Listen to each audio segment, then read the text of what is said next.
The call came at 3:17 a.m. The screen glowed with her name, Elise. My twin sister never called. She texted, in flurries of carefully curated emojis and witty observations. A call, at this hour, meant the sky was falling. For Elise, the sky was a permanent, Instagram-filtered blue, so this was truly apocalyptic. I fumbled for the phone, my heart a frantic bird against my ribs. Elise? What's wrong? Are the kids okay? A raw, wet sound, nothing like her usual melodic laughter. He's gone, Mara. He's gone. And they know everything. An hour later, bleary-eyed and wrapped in a ratty robe, I watched the news cheer and scroll on my laptop. Prominent tech CEO Alexander Xander Vance under federal investigation for fraud, embezzlement. Assets frozen. And there was my sister's life, splashed across the screen. The sleek modern mansion I'd visited twice. The charity galas. The blonde, perfect family photos. Xander, with his shark-like smile, being led in handcuffs from his office. Elise, in a photo from last year's Met Gala replica event, her arm linked through his, dazzling and oblivious. That everything she mentioned became clear by dawn. It wasn't just fraud. There were shell companies, millions funneled to offshore accounts, and, the tabloids gleefully reported, a mistress, or two. A whole secret life built on lies and other people's money. By 9 a.m., my doorbell rang. I opened it to a scene from a surreal painting. Elise stood there, her Louis Vuitton suitcase looking absurd on my worn welcome mat. Behind her, my 7-year-old niece, Chloe, clutched a stuffed unicorn, her face pale. 5-year-old Leo hugged his mother's leg, sucking his thumb, a habit I thought he'd broken. A Blacktown car idled at the curb. Elise's famous composure was a cracked vase. Her eyes, the same hazel as mine but always brighter, were red-rimmed and hollow. She still looked like she'd stepped from a magazine, in designer jeans and a cashmere sweater, but it was a costume now, hanging on a scarecrow. The press is at the gates. The banks have locked everything. Our accounts, our friends, she swallowed, her throat working. I have nowhere else to go, Mara. It was the last sentence. I have nowhere else to go. The unspoken conclusion to a lifetime of hierarchy. When the golden world crumbles, you fall back to the reliable, solid earth. To me, what could I say? No. She was my sister. Her children, wide-eyed with a terror they couldn't understand, were my flesh and blood. The ghost of our mother's voice whispered in my ear, "Family is everything, Mara. You look after your sister." "Come in," I said, my voice flat. I stepped aside. The invasion of my quiet, orderly life was immediate and total. My 2-bedroom cottage, my sanctuary after my own divorce 3 years ago, was overrun. Suitcases exploded in the living room. Chloe's iPad, volume maxed, played cartoons. Leo cried for his specific brand of organic yogurt I didn't have. Elise moved through my space like a sleepwalker, issuing commands that were really please. Is there a room without Eastern light? The morning sun gives me a migraine. Do you have a water filter? I can't drink tap. Mara, the Wi-Fi password. I was a satellite, pulled into her disintegrating orbit. I called my boss at the architectural firm, mumbling about a family emergency. I went to the store, buying 3 times my usual groceries, my chest tight at the total. I cleared out my home office, moving my drafting table into my own bedroom, to make space for her and Chloe. Leo got a cot in the corner. The first night, after the kids were finally asleep in strange beds, Elise sat at my kitchen island, cradling a glass of my Pinot Noir like it was a lifeline. The facade finally crumbled. He knew, Mara. For months, he knew this was coming. He told me not to worry, to keep spending, to maintain appearances. He was lying to me while he moved money to Cayman Islands accounts. And that woman, the journalist, she's 24. A bitter laugh escaped her. I was planning a vow renewal for our 10th anniversary. I listened, stirring my tea. The old patterns settled like dust. She talks. I listen. She feels. I absorb. Her drama was cinematic, operatic. Mine had been a quiet, private unraveling. A husband who left because I was too predictable. A settlement that gave me just enough to buy this cottage and a fragile peace. My betrayal hadn't made the news. It had just hollowed me out. What are you going to do? I asked. I don't know, she snapped, then instantly deflated. Sorry. I need to think. The lawyers are a nightmare. Everything is frozen. I have a little cash, Her eyes swept my modest kitchen. I just need some time to breathe. Time. It was the one thing I had been cherishing. Time alone. Time to heal. Time to rediscover who I was when I wasn't someone's wife or someone's sister's shadow. Now, my time was no longer my own. The weeks blurred into a grueling routine. I became the default adult. I made school lunches, helped with second-grade math, mediated fights over the TV. Elise was either paralyzed, scrolling through news articles with a glassy stare, or on marathon phone calls with attorneys, her voice a sharp, legalistic weapon I'd never heard before. My savings account began a steady, alarming decline. "I'll pay you back, every penny," Elise promised, waving a hand as I mentioned the grocery bill. But the promised transfers from some last resort account never materialized. The real fracture came on a Thursday. I had a major client presentation, the first lead project I'd managed since my divorce. It was my chance, my proof that I was more than a reliable draftsman. I'd been preparing for weeks. That morning, chaos reigned. Chloe woke up with a fever. Leo spilled an entire gallon of milk on the kitchen floor. Elise emerged from her room, dressed for a meeting with a bankruptcy trustee, her face pale. "Mara, I have to be in the city by 10. This is non-negotiable. You have to stay with Chloe." My blood went cold. "Elise, I have the Kensington presentation at 11. It's crucial. Can't you? Do you think I'd be going to discuss the liquidation of my life if it wasn't crucial?" she hissed, her voice low so the kids wouldn't hear. "This is real, Mara. My children's future is at stake. Your drawing can wait." Your drawing. The dismissal, so casual, so complete, stole the air from my lungs. My career, my passion, the thing that had kept me sane, it was just a drawing. An amateur hobby compared to the grand tragedy of her life. The old Mara would have capitulated. The good twin. The reliable one. But something in me, something that had been growing in the quiet soil of my own survival, snapped. "No," I said. The word was quiet, but it stopped her mid-buttoning of her blazer. "What?" I said. "No. I am not staying. I have a responsibility to my job, to myself. You need to figure it out. Call a sitter. Use that emergency cash you're hoarding." Her eyes widened in disbelief, then hardened. "You selfish bitch. My life is in ruins, and you're worried about a meeting?" The word selfish hung in the air, a toxin we'd both inhaled since birth. She was the sun, I was the moon, only valuable for reflecting her light. Wanting my own light was the ultimate betrayal. "Get out, Elise," I said, my voice trembling with a fury so deep it felt calm. "Go to your meeting. But figure it out. I am not your mommy. I am not your safety net. Not today." We stared at each other, a silent war across a battlefield of spilled milk and childish cries. For a second, I saw something flicker in her eyes. Not just anger, but shock. The ground beneath her, the unshakable foundation of my compliance, had just shifted. She left, slamming the door. I called a neighbor, Mrs. Garcia, begged her to sit with Chloe, promising double her rate. I drove to work, my hands shaking on the wheel. I delivered the presentation on autopilot, my performance flawless and dead inside. We won the project. My colleagues clapped me on the back. I felt nothing. When I returned home, Elise was back.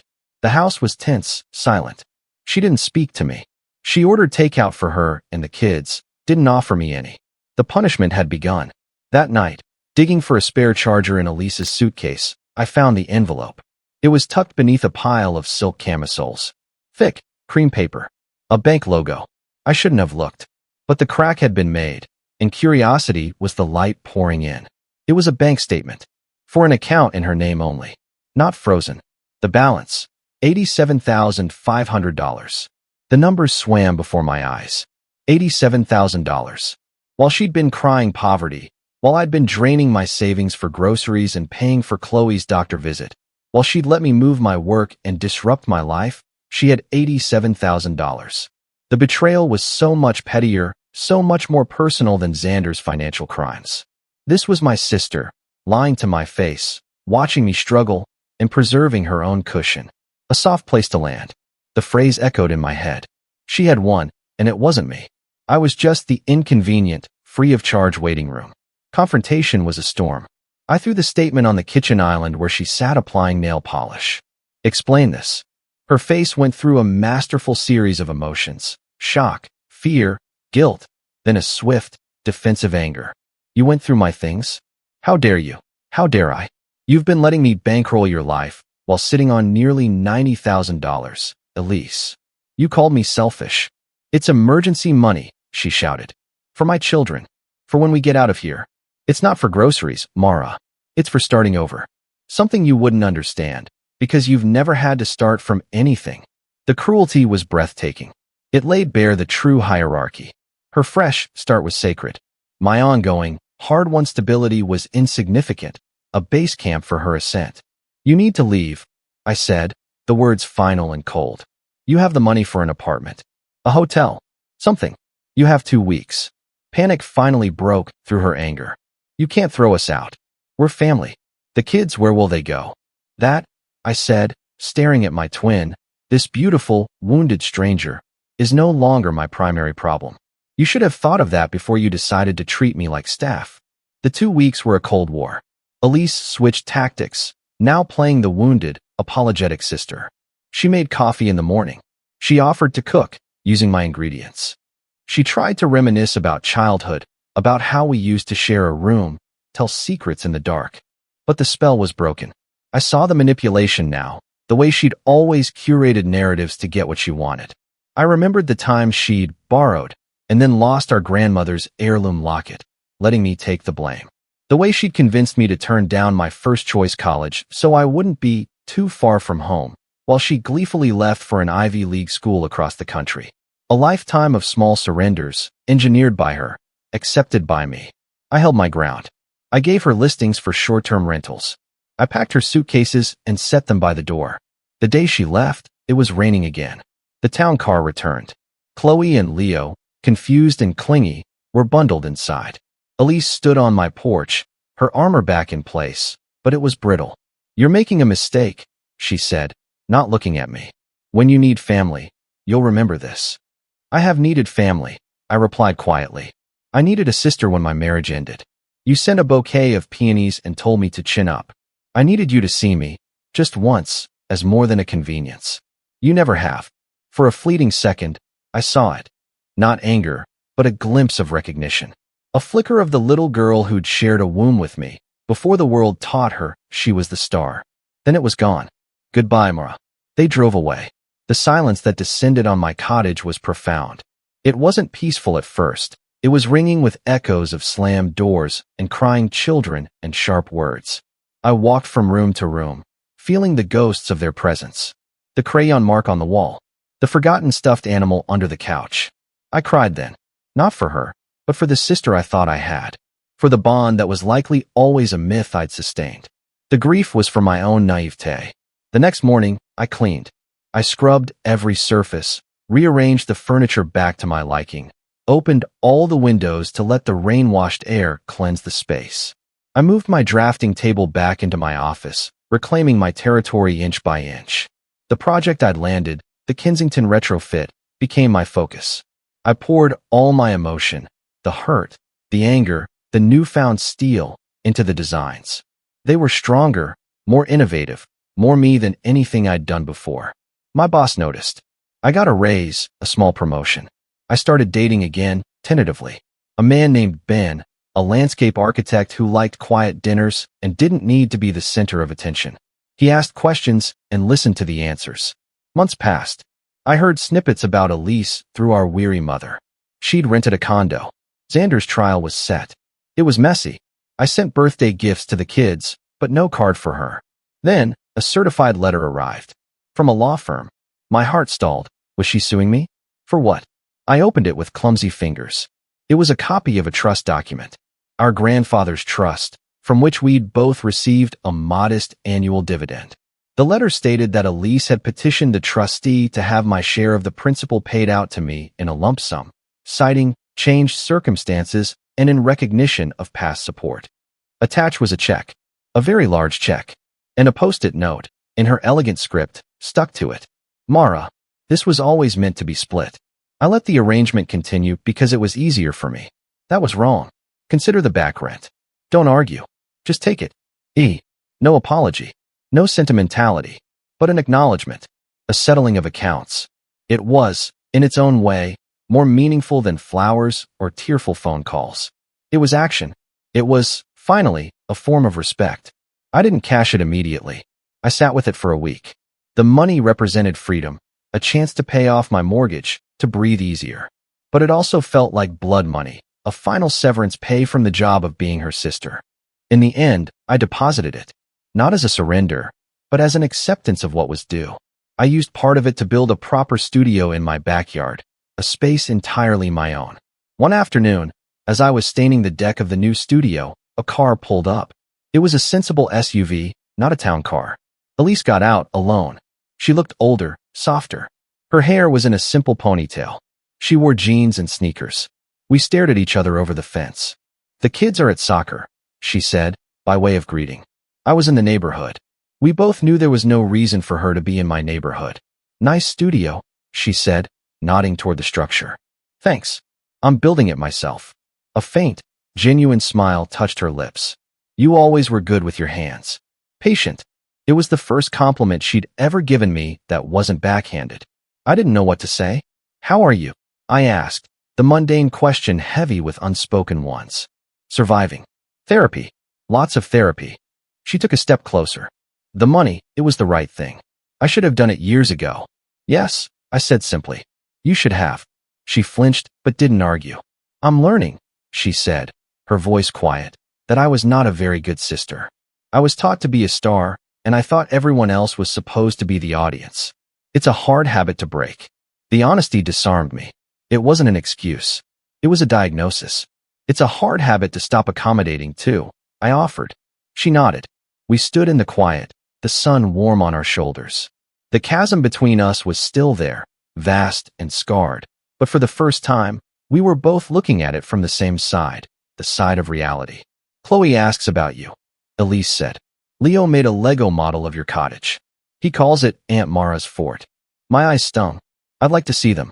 Sometime. If that's okay." "They'd like that." She paused. "I would too. Maybe not for a while. But sometime." It wasn't forgiveness. It wasn't a sisterly reconciliation. It was a truce. A mutual agreement that the old dynamic was dead, and something new, something uncertain and fragile, might have space to grow in its place. It would have to be built from scratch, on new blueprints, with both of us holding the pencil. She left with a small wave.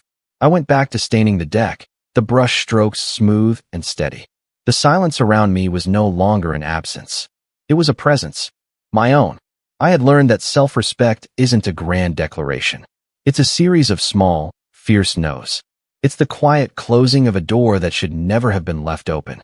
It's looking at a reflection and finally recognizing the person staring back, not as an echo or a shadow, but as the main character of her own story. The archive of my life was no longer a supplement to someone else's volume. I was writing my own book now, one word, one stubborn, beautiful day at a time. And for the first time in my life, the story felt truly, completely my own.